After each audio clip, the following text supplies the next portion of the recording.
Até o final desse vídeo eu me proponho de fazer comprar Sandman e Morte. Então se você ficar até o final, você já sabe, né?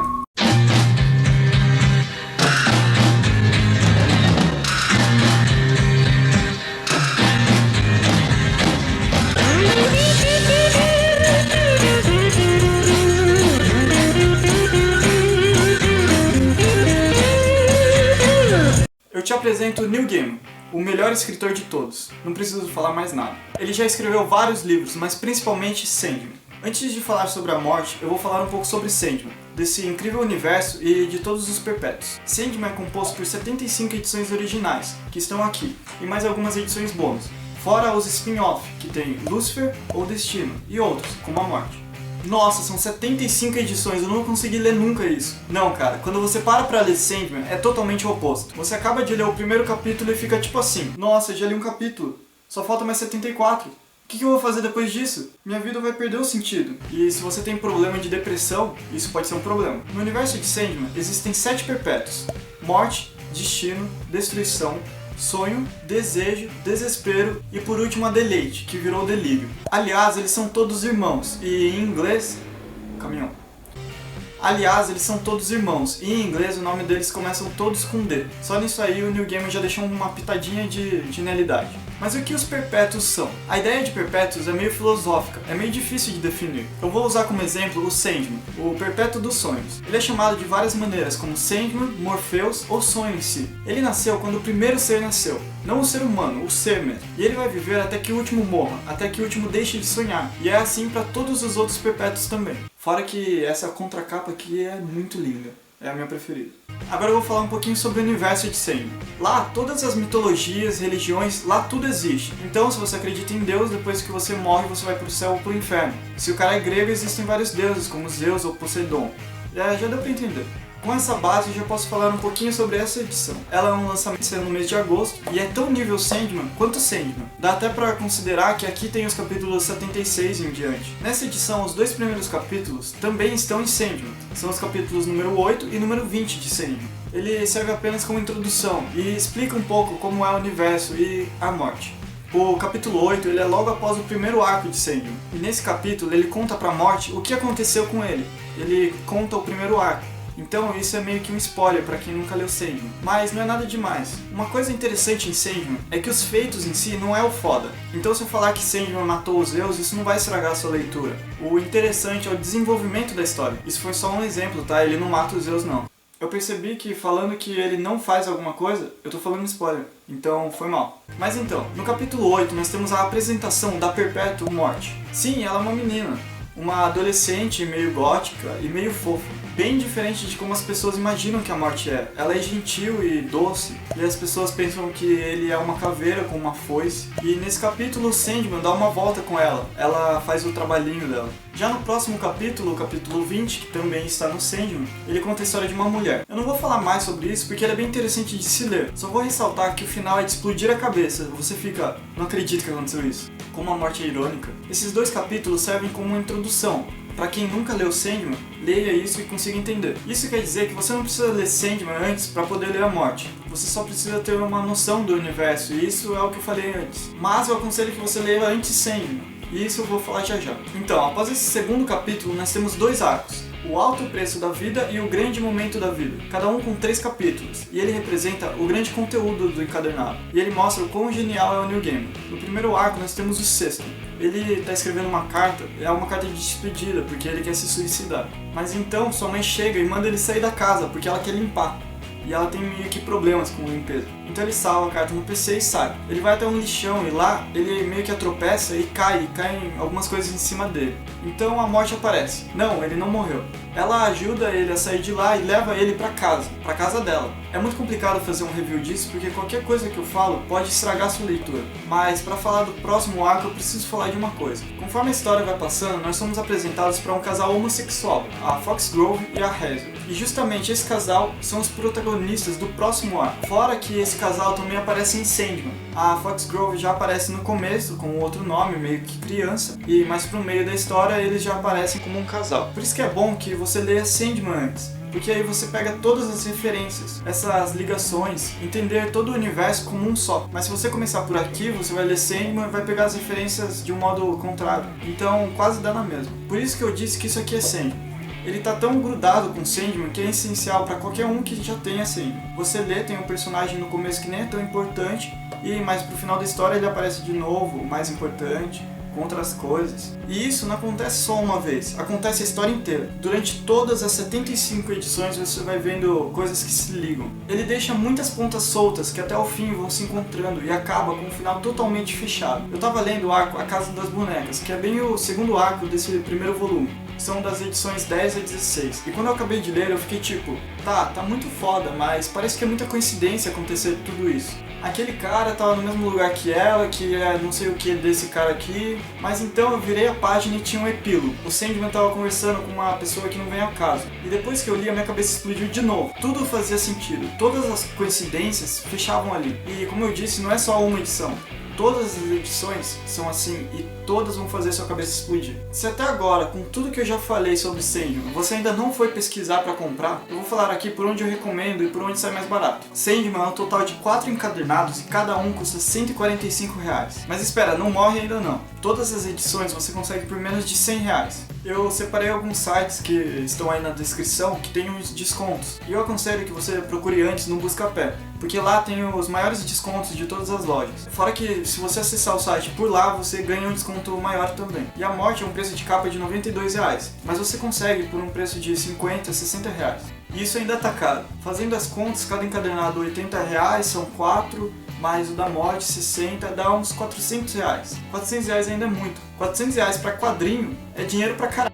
Mas você não precisa comprar tudo de uma vez só. O Sandman, volume 3 e 4 ainda não esgotou. O 1 e o 2 esgotaram e vão ser relançados. O primeiro já foi relançado e é esse que eu aconselho que você compre. Ou esse aqui da Morte. Compra um por vez, você junta R$100 com o primeiro e assim por diante. Não vai pesar tanto do que comprar os 5 volumes juntos e alguns spin-offs também. Ou compra tudo de uma vez, eu te garanto que você vai gostar. Mas se você não gostar, deixa aí nos comentários o porquê. Mas tem que ser um ótimo argumento. Não vai lá e coloca: eu não gostei de Sandman, Sandman é um lixo, o New Game não sabe de nada, menos um inscrito.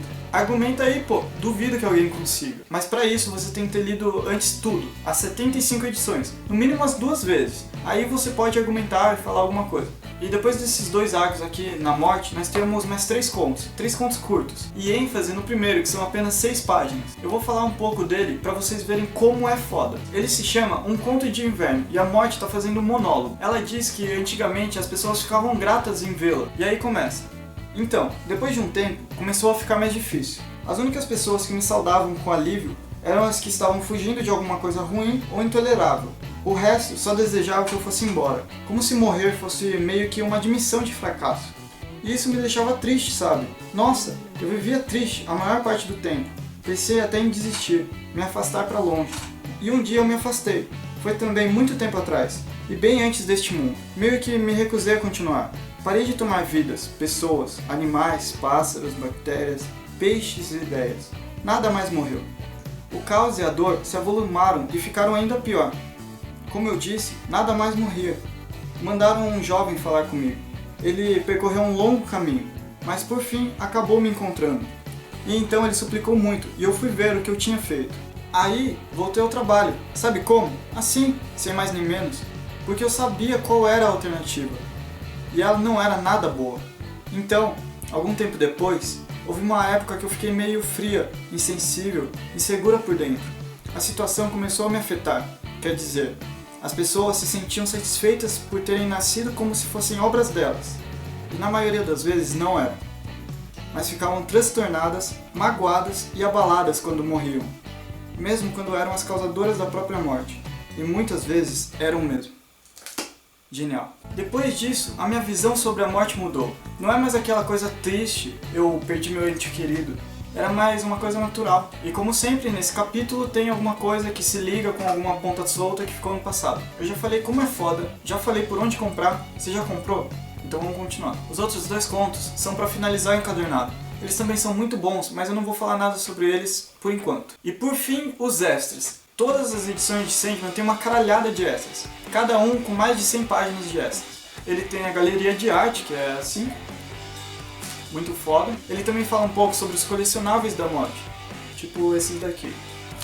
E em todos tem alguns que falam do Sandman, alguns da morte, alguns do destino e todos os perpétuos.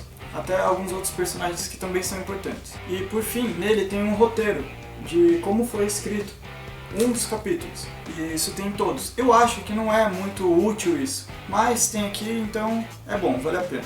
Uma última coisa que eu quero falar sobre Sandman é sobre a arte. Olha pra isso.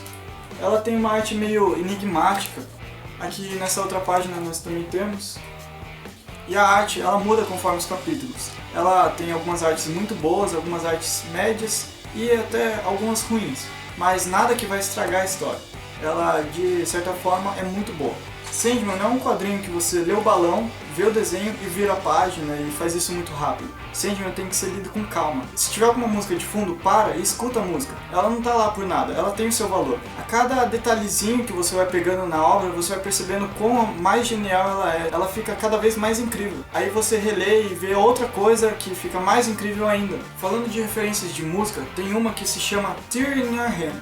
Ela é da Tori Amos. Eu acho que fala assim o nome dela. E olha pra letra. Se você precisar de mim, eu vou estar com o Neil, dando uma volta com o Rei dos Sonhos. Ah, ela é muito incrível! What? That's so fucking gay. Ela fala do Neil Gaiman. E olha que foda. O Neil Gaiman fala de uma música... Opa. E olha que foda. Sandman faz uma referência a ela, que faz uma referência a Sandman. Aí tudo bem, você vicia na música e depois de um tempo eles lançam a morte. Aí você vai ler e você encontra isso aqui nela. Não sei se dá pra ver, mas no cantinho ali temos o álbum da Tori Amos. É muita referência, cara. Ele próprio é inspirado no Robert Smith. Olha a semelhança. Tá, eu falei muita coisa sobre Sandman pra fazer você acreditar que é genial. Mas uma das coisas eu não vou conseguir falar. Eu não tenho palavras pra falar isso. Só lendo você vai perceber. A complexidade e a filosofia por trás, principalmente a filosofia, é muito foda. Eu nem preciso falar que minha nota pra isso aqui não é 10, né? Sandman é muito superior a 10, não tem como dar um número pra ele. Por isso a minha nota pra Sandman é Sandman, e pra Morte também, porque tá no mesmo nível. Esse vídeo inteiro é pra que você tenha isso na coleção. Mesmo se você não colecione ou se você não gosta de quadrinhos, até se você tiver preconceito com quadrinho, isso vai tirar o seu preconceito. Você vai ver que não é uma simples história de herói e ação. E se você já tem Sandman, saiba que a Morte vale muito a pena, tanto quanto Sandman. Então você já pode correr atrás. Eu espero que eu tenha ajudado vocês. Me desculpe por eu ter feito você gastar R$400, mas eu te garanto que no fim vai valer muito a pena. O vídeo vai chegando ao fim. Se você já leu Sandman, comente aí o que você achou, comente alguma referência, alguma coisa interessante. Aqui do lado eu vou deixar o Facebook, o Twitter e o Instagram do canal. O Facebook eu atualizo com mais frequência, o Instagram e o Twitter eu não estou tendo muito tempo. Aqui está o link da WebNerd, é uma página sobre quadrinhos e games, é bem interessante, então dá uma passada lá. E se inscreva no canal para você receber as atualizações do canal. E não esqueça de dar o seu like. E aqui do lado estão os vídeos anteriores no canal. Aqui é o do Batman, da morte da família, e aqui é o segundo vídeo do Kuroko, de mangá. E falou!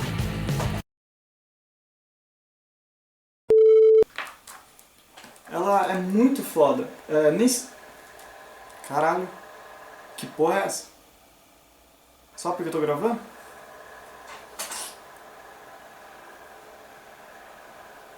Uma pessoa morreu. 2, 3.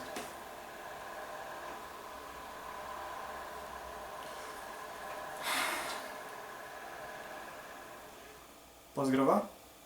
Vai parar? Não, né?